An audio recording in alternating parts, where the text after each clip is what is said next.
In today's video, I'm going to teach you how to open Teachable Machine. Teachable Machine is a free web-based tool that lets you quickly create simple machine learning models right in your browser. No coding required. By the end of this walkthrough, you'll be on the main project screen, ready to choose what kind of model you want to build. First, open your web browser. Chrome, Edge, Safari, or Firefox all work, and go to teachablemachine.withgoogle.com/train. Type that into the address bar at the very top of the window, then press enter. This link takes you straight to the training area so you don't have to navigate through extra pages. If you plan to use it often, consider bookmarking the page so it's just one click away next time. When the site loads, give it a second to initialize. You should see a clean, minimal interface focused on getting you started. Next, click the Get Started button. This moves you past the introductory information and prepares the workspace for creating a project.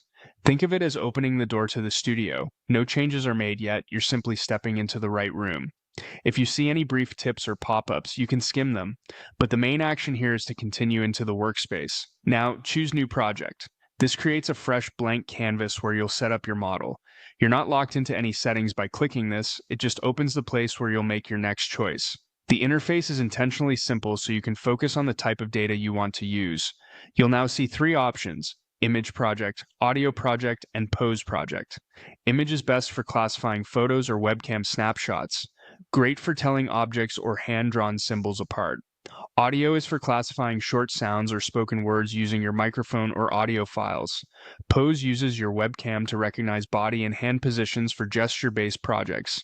At this point, you've successfully opened Teachable Machine and reached the project selection screen. From here, pick the option that matches your idea and you're ready to begin exploring and training your first model.